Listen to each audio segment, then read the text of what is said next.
ආයිබෝන් හැමෝටම අද අපි සාකච්ඡා කරන්න යන්නේ ෆොටෝස් වලට දාල සුළු නිවැරදි කිරීම සිදු කරමින් ෆොටෝ එකක් එඩිට් කරන්නේ කොහොමද කියලා. ඒ අර්ථය අපි පිම්පල්ස් තියෙන ෆොටෝ එක ඒවා ඉවත් කරමින් අදාළ නිවැරදි කිරීම සිදු කරන ආකාරය පිළිබඳවයි සාකච්ඡා බැලීම සිදු කරන්නේ. මේ ආකාරයේ සුළු නිවැරදි කිරීම සඳහා බහුලව භාවිත කරන ටූල් එකක් තමයි හිලින් බ්‍රෂ් ටූල් එක. එහෙනම් අපි හිලින් බ්‍රෂ් ටූල් එක වෙත යමු.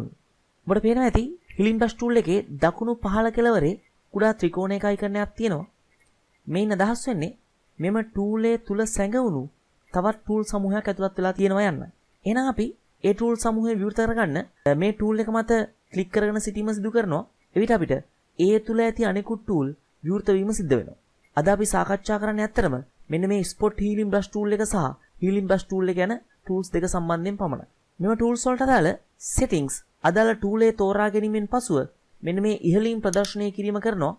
ඔබට අදාළ ටූලේ තෝරගෙන අදාළ settings අවශ්‍ය පරිදි වෙනස් කර ගැනීම මෙතනින් සිදු කරන්න පුළුවන්. එහෙනම් අපි පින්තූරයක් විවෘත කරගමු අද අපේ කාර්යය සඳහා.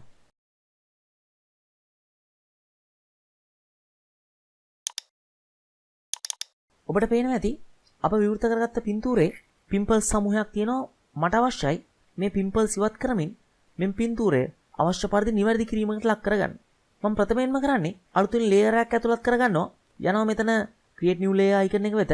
ඒ තුලින් මම අලුතින් ලේයර් එකක් ඇතුළත් කර ගැනීම කරනවා. හේතුව තමයි මට අවශ්‍යයි මේ අපි විවෘත කරගත්ත පින්තූරය කිසිදු වෙනස්කමකට භාජනය නොකර මුල් අයුරින්ම පවත්වාගෙන යන්න. ඒකයි මම මේ අලුත් ලේයර් එකක් ඇතුළත් කරේ. මම සියලු වෙනස්කම් සිදු කරන්නේ අලුතින් ඇතුළත් කර ලේයර් එක මතයි. ඔබ මෙහෙම ලේයර් කීපයක් සමග එකට වැඩ කරනවා නම් මෙන්න මේ sample all layers යන ටික එක ඇතුළත් කර පැවතිය යුතුයි. එවිට පමණයි මේ ලේයර් එක මත වැඩ කරන්න අවස්ථාව දෙන්නේ මේ මුල් ලේයර් එක භාවිත කරමින්. එහෙනම් අපි healing brush tool එක විවෘත කරගෙන සිටිමු. මම tool එකට ගමන් කරලා healing brush tool එක තෝරගන්නවා. මේදී මම මුලින්ම මේ healing brush එකේ මූලික වෙනස්කම් කීපයක් කරගන්නවා. ඒ සඳහා මම right click කිරීම කරනවා. මූලික වෙනස්කම් කීපයක් සිදු කරන්න අවස්ථාව සැලසෙන උදාහරණයක් වශයෙන් brush එකේ මට ප්‍රමාණය වෙනස් කරන්න අවස්ථාව දෙනවා. ප්‍රමාණය විශාල කරන්න සහ අඩු කරන්න. ඔබට පේනවා ඇති brush එකේ ප්‍රමාණය විශාල කරොත් විශාල ප්‍රමාණයේ brush එකක් තමයි අපිට ලැබෙන්නේ. ඒ වගේමයි කුඩා කරන්නත් පුළුවන්. මම අවශ්‍ය ගානට සකස් කරගන්නවා.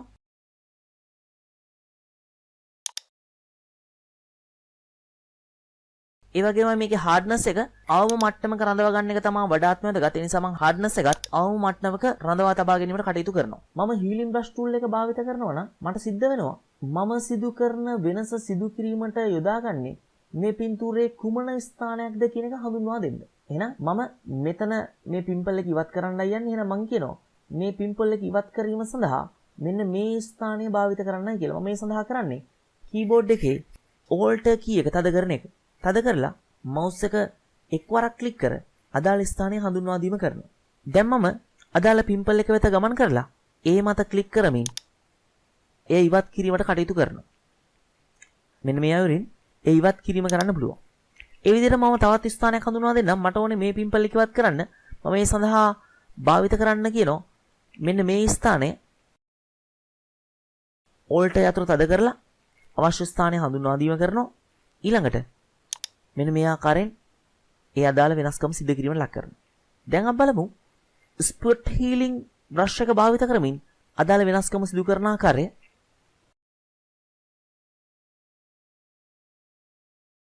මම spot healing brush tool එක තෝරගත්තා.